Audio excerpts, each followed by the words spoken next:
Guys, अक्सर ऐसा बहुत बार होता है कि आप ज़िंदगी में अपने कुछ ऐसे फैसले ले लेते हो जो आपको लगता है कि इन द वेरी बिगिनिंग वो एकदम ज़्यादा सही है। आपको ऐसा लगता है कि शायद से ये चीज़ मेरी ज़िंदगी बदल देगी, लेकिन एट अ नेगेटिव नोट। अच्छाई की नज़र से कभी नहीं बदलेगी, वो बुरी नज़र से बदल जाएगी। मैं ना एक पर्सनल बात भी आज इस वीडियो में बताना चाहूँगा कि हम ना अक्सर बात करते हैं, हम जो टीम मेंबर्स यहाँ पे आसपास अभी बैठे हुए हैं मेरे, हम लोग अक्सर बात करते हैं कि जब कोई भूत प्रेत आत्माओं की जब बातें होती है ना, तो हम फिर भी एक बार के लिए वीडियोस के बीच में मजाक कर लेते हैं कि चलो ठीक है, थोड़ा बहुत मजाक हो जाए। लेकिन जब इस पर्टिकुलर एंटिटी के बारे में बात हो, इस पर्टिकुलर जिसके बारे में आज हम बात करेंगे, उस वक्त हम बिल्कुल भी मजाक करना पसंद नहीं करते। एकदम जैसा स्क्रिप्ट है वैसे ही मैं आपको बताऊंगा। सब लोग एकदम स्ट्रिक्टली बैठे रहेंगे, बिल्कुल भी काम चोरी नहीं होगी, कुछ नहीं होगा, क्योंकि उस चीज़ की इज्जत करना या तो उससे ज़्यादा उस चीज़ से खौफ करना हमारे लिए बेहद ज़रूरी हो जाता है, क्योंकि इस एंटिटी से ज़्यादा बुरा और इस एंटिटी से ज़्यादा खतरनाक कोई एंटिटी है ही नहीं। इसी एंटिटी का सामना किया था कुछ वक्त पहले, कुछ सालों पहले मीनल और फैज़ ने, जो कि पटना में रहने गए थे रिसेंटली। एंड वहाँ पे जाके उन्होंने जो भी सामना किया था, लिटरली उनका जो पूरा परिवार था वो पूरा तहस नहस हो गया था। उनकी रातों की नींद छिन गई थी, रात भर वो सो नहीं पाते थे, रात भर वो परेशान रहते थे, उनको हमेशा डर लगता रहता था। लेकिन अब बारी आपकी है। लेकिन अब ये कहानी शुरू करने से पहले, अब ये वीडियो शुरू करने से पहले, ऐसे ही और horror, mysterious and historical videos देखने के लिए सब्सक्राइब कर दीजिए इस चैनल को। अब ये कहानी शुरू होती है। फैज़, उसकी पत्नी मीनल और उसके माँ बाप, ये लोग कई सालों से एक्चुअली मुंबई में रह रहे थे। टेक्सटाइल इंडस्ट्री में फैज़ का बहुत अच्छा खासा कारोबार था, उसका नाम था टेक्सटाइल इंडस्ट्री में। फुल नाम रुतबा बना के वो मुंबई के शहर में अपना फुल बेस था, मतलब अच्छा खासा सेटल हो चुका था यहाँ पे। लेकिन पता नहीं क्या हुआ, ठाणे में था उसका ये जो फैक्ट्री थी, ठाणे में अचानक से उसी एक पर्टिकुलर फैक्ट्री में आग लग जाती है। और आग लग जाने के बाद उसका जो उसकी जो ज़िंदगी थी सब खत्म हो गई, उसका जो कारोबार सब खत्म हो गया। उसने दोबारा वापस से काम करने का शुरू किया, लेकिन उसके पास कुछ पैसे नहीं थे, कोई और ऑप्शन नहीं बच रहा था उससे लेकिन लोन मांगने का। बहुत सारे लोगों से उसने लोन मांगा। उसने अच्छा खासा नाम बनाया था इस इंडस्ट्री में, इसलिए हर किसी ने उसको लोन दे दिया। कुछ वक्त तक उसने ट्राई किया कि मैं वापस से आ जाऊं अपने बिजनेस में, लेकिन वो नहीं आ पाया। जो पैसे उसने इन्वेस्ट किए थे वो भी डूब गए वापस से। अभी जो दूसरे लोग थे जिन्होंने भी उनको लोन दे के रखा था, वो कुछ वक्त तक शांत थे कि ठीक है उसके पैसे डूब गए वगैरह वगैरह, लेकिन उन्होंने भी ऑफकोर्स अपने जेब से ही पैसे निकाल के दिए हैं, तो उनके पास कोई दूसरा ऑप्शन नहीं बनता। लेकिन उसके बाद उन्होंने भी मांगना शुरू कर दिया कि जो पैसे दिए हैं एटलीस्ट उसका इंटरेस्ट हमें दे दे, या तो उसका कुछ ना कुछ करके हमको देना तो चालू कर। लेकिन वाकई में देखा जाए तो फैज़ के पास एक फूटी कौड़ी भी नहीं थी। उसने एक चीज़ ठान लिया था कि अभी शायद से मैं मुंबई शहर छोड़ के जाने वाला हूँ, अपने गांव पटना। सब कुछ उसने बेच दिया और वो पहुँच गया पटना अपने शहर में। गाइस, बहुत सारा सामान वो लेके गया था वहाँ पे, लेकिन उसके दिमाग में बस ये डाउट था कि जिस शहर में मैं सालों से रह रहा हूँ, मुंबई, उसको छोड़ के अपने बचपन के गाँव में पटना में आके रहना क्या हो पाएगा कि नहीं हो पाएगा। बचे कुछ पैसे थे बस उसके पास, वो लेकर वो पटना शहर पहुंच गया था। जैसे ही फैज़ पटना में पहुंचा, उसने सबसे पहले एक प्रॉपर्टी डीलर को कॉल किया और बोला कि मुझे जल्दी से जल्दी एक घर चाहिए जहाँ पे हम 4 लोगों की फैमिली हम लोग रह सकते हैं। हो सकता है कि नहीं, बस आप इतना बताओ। मुझे बोला कि हाँ हो सकता है, हम दिला सकते हैं। अभी जस्ट हमारे पास एक घर आया है, लेकिन वो जो घर है वो 4 लोगों के लायक नहीं है, रह नहीं सकते। फिर फैज़ ने बोला कि 4 लोग सो सकते हैं। उसने बोला हाँ बिल्कुल सो सकते हैं, लेकिन वो उस लायक नहीं है कि 4 लोग वहाँ पे अच्छे से रह सके। सुना, मुझे कोई फ़र्क नहीं पड़ता, अगर ये मेरे बजट में तो मुझे चाहिए। उसने बजट वगैरह पूछा, सब चीज़ एकदम फिक्स थी। और वो जैसे ही घर के अंदर पहुँचा, उसे देखा पहले तो घर एकदम टूटा पुराना है। जो दीवारें थी पूरी काली पड़ चुकी थी, सड़ चुकी थी। जो फापड़ी होती है एक चूने की, वो बाहर निकल रही थी। ऐसा लग रहा था कि सालों से ये घर या तो बंद है, या तो इस घर की देखभाल नहीं करी गई है, या फिर ये घर खुद में ही ऐसा है। पर स्टिल उसने बोला मेरे पास कोई और उपाय नहीं है, मुझे चाहिए। और वहाँ का ओनर भी बहुत ज़्यादा अलग ही था। ना तो उसने रेंट की बात करी, ना तो एजेंट ने ब्रोकरेज की बात करी, ना ही डिपॉजिट मांगा। सिर्फ चाबी उठाया और उसके हाथ में दे दिया और वो वहाँ से चला गया। वो लोग वहाँ पे रहना शुरू कर दिए। एंड जो फैज़ के माँ बाप थे ना, वो बहुत ज़्यादा तरस खा रहे थे अभी फैज़ के ऊपर, क्योंकि उसको आदत नहीं थी ऐसी जगहों पे रहने की। लेकिन फिर भी वो बहुत सेक्रीफाइस कर रहा था, बहुत सेक्रीफाइस कर रहा था वो। उसकी हालत देख के किसी को भी अच्छा नहीं लग रहा था।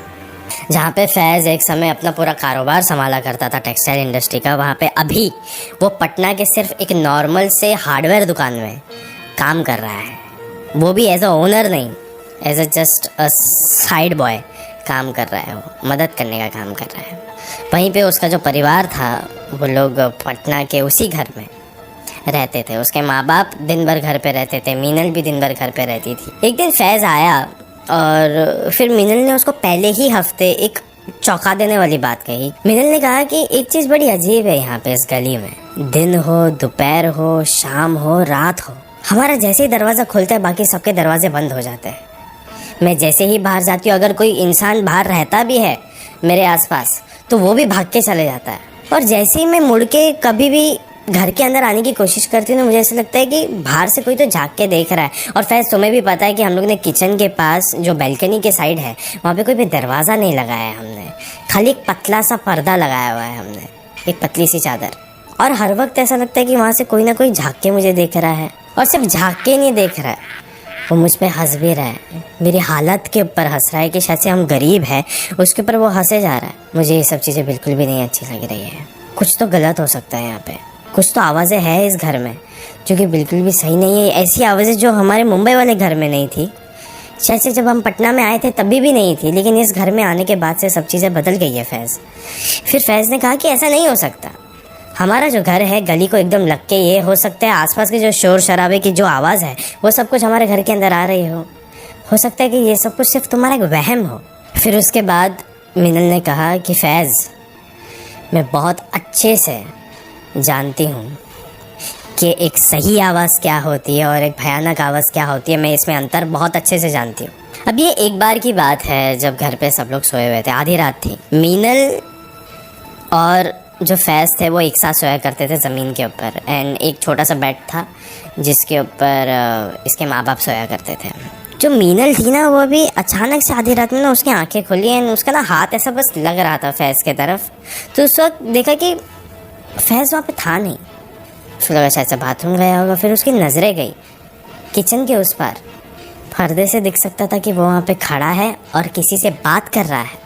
उसको भी ये थोड़ा एकदम ताज्जुब की बात लगी थी कि यहाँ पे हम लोग किसी से भी बात नहीं करते, कोई हमारा दोस्त नहीं है, कोई अड़ोस पड़ोस में ऐसे लोग नहीं है जिससे हम लोग बात करते, फिर ये इतने आधी रात को 3:30 बजे किससे बात कर रहा है। वो उठी और उसके पास गई, एकदम हल्के हल्के कदमों से जा रही थी उसके पास। उसे देखा कि फैज़ अभी भी खड़ा है, उसके फुल बॉडी मूवमेंट से लग रहा है कि कोई सामने खड़ा ही है।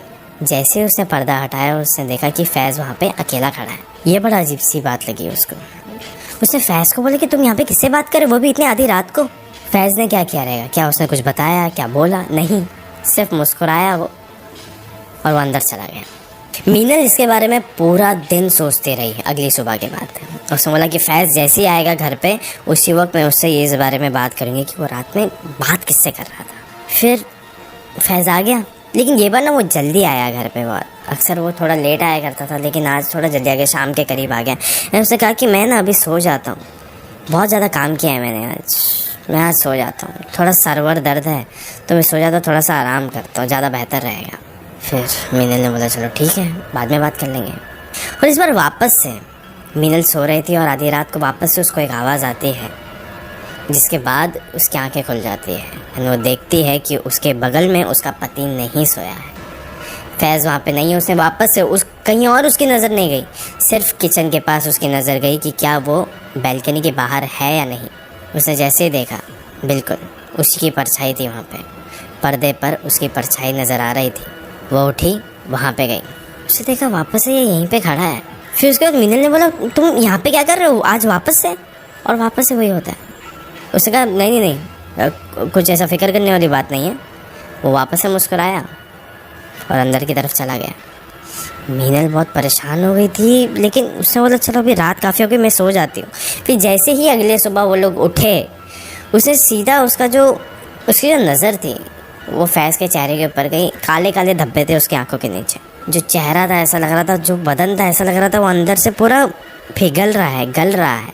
फुल येलोइश टाइप की हो गई थी उसकी बॉडी, फेल जिसको कहते हैं। उसे उसके माँ बाप को पूछा कि ये सब कुछ क्या हो रहा है इसके साथ। उसके माँ बाप को भी समझ में नहीं आया। फिर उसने फाइनली फैज़ को पूछा उसके उठने के बाद कि तुम ठीक तो हो ना। उसके माँ बाप भी खड़े थे वहाँ पे। फिर फैज़ ने सबके सामने कहा मैं एकदम ठीक हूँ और यहाँ पे आके बहुत ज़्यादा ठीक हूँ। अब जो चीज़ 1-2 दिन चल रही थी वो अब हर रोज़ होने लग गई थी। हर रात को होता था कि वो उसकी आंखें खुल जाती थी मीनल की। वो जैसे नज़र घुमाती थी उसको वहाँ पे फैज़ की परछाई दिख जाती थी। हर रात हो रहा था ये है ना। अभी तो मीनल को बहुत ज़्यादा तरस आने लग गया था फैज़ के ऊपर कि ये सब कुछ क्या हो रहा है बेचारे के साथ। पहले इतना बुरा हो गया उसके साथ मुंबई में, फिर यहाँ पे आने के बाद उसका जो चेहरा है पूरा बिगड़ते जा रहा है। बदन ऐसा लग रहा है कि कोई तो अंदर से ही उसको खाए जा रहा है और आधी रात को उठ के ये कहाँ चले जाता है। देख मुझे इससे दिक्कत नहीं है कि वो आधी रात को उठ के कहीं पे जा रहा है, लेकिन वो किससे बात कर रहा है मुझे वो पता नहीं चल रहा है। मुझे इस इंसान की मदद करनी पड़ेगी। इस रात जब वो लोग सो रहे थे तो उसी वक्त मीनल ने फैज़ के हाथ में एक धागा बांध दिया और उसका जो दूसरा सिरा था वो उसने अपने हाथ में बांध दिया कि जब जैसे ही फैज़ उठेगा मीनल को पता लगेगा। क्योंकि अब मीनल को ऐसा लग रहा था कि जो भी हो रहा है उसको हमें रोकना पड़ेगा, आज के आज ही रोकना पड़ेगा। रात के कुछ अभी 2 बज रहे थे। पूरा परिवार अभी गहरी नींद में सोया हुआ था एंड उसी वक्त सब चीज़ अभी शांत थी, कोई आवाज़ कहीं से भी नहीं आ रही। लेकिन अभी मिनल का हाथ थोड़ा सा ऐसा मूव हुआ, हिला थोड़ा सा। वो सिर्फ एक ही रीज़न की वजह से हो सकता था, अगर फैज़ वहाँ से उठेगा तो। जैसे ही मीनल की नज़र गई उसके हाथों की तरफ तो फिर फैज़ उसके हाथ का धागा खोल के बाहर की तरफ जा रहा था। जैसे उसने देखा कि किचन की तरफ जा रहा है वैसे वो उठी और उसने जाके फैज़ का हाथ पकड़ लिया और कहा कि आज तुम कहीं पे भी नहीं जा रहे हो, चुपचाप से आके वापस यहाँ पे आके सो जाओ। फिर फैज़ ने कहा कि नहीं मुझे जाना है, मेरा जाना बहुत ज़रूरी है। फिर उसके बाद मीनल जोर जोर का चिल्लाने लग गया और बोले कि तुमको कहीं पे भी जाने की ज़रूरत नहीं है, आज रात यहाँ पे ऐसा कुछ नहीं हो रहा है, तुम चुपचाप से यहाँ पे आके सो जाओगे। ये सारी बातें सुनने के बाद उसके माँ बाप तक उठ गए कि ये सब कुछ क्या हो रहा है, ऐसा क्या हो गया है हमारे घर पे।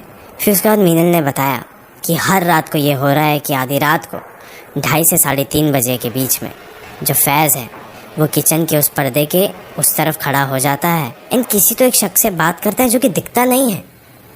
जैसे ही मैं फैज़ के करीब जाती हूँ उस वक्त वो बात करना बंद कर देता है और वापस अंदर आके सो जाता है। ऐसे किस परछाई से वो बात करता है वो मुझे अभी तक याद नहीं, वो अभी तक मुझे समझ नहीं आ रहा है। फिर उस वक्त फैज़ ने कहा नहीं अभी फ़िलहाल के लिए मेरा जाना बहुत ज़्यादा ज़रूरी है। फिर मीनल ने कहा आपसे जितना बोला जाए आप उतना कीजिए, आके चुपचाप से यहाँ पे आके सो जाइए। एंड गाइस अभी फैज़ मीनल के पास आके सो गया था। ये काफ़ी दिनों में पहली बार हो रहा था कि जब से वो लोग शिफ्ट हुए हैं वो पहली बार उस बैल्कनी में ना गया हो और अभी बस चुपचाप से मीनल के बाजू में आके सोया। बड़ा अजीब सा लग रहा था मीनल को, लेकिन मीनल अभी बहुत ज़्यादा खुश थी। लेकिन अभी एक अलग ही तरीके का जो सन्नाटा छा गया था पूरे घर पे। ऐसा लग रहा था कुछ तो गलत है, कोई तो आने वाला है। उसी वक्त एक बहुत ज़ोर से चिल्लाने की आवाज़ आती है उनके घर में। मीनल की आंखें सीधा जाती है किचन की तरफ। उसने थोड़ा सा हाथ बाजू में लगाया तो देखा तो फैज़ तो बाजू में ही सोया हुआ है, तो यहाँ पे और कौन है जो यहाँ पे चिल्ला रहा है। नज़रें उसकी किचन की तरफ गई थी जैसे मैंने कहा, और वहाँ पे एक परछाई खड़ी थी, एक औरत खड़ी थी जो ना जिंदा लग रही थी ना मुर्दा लग रही थी।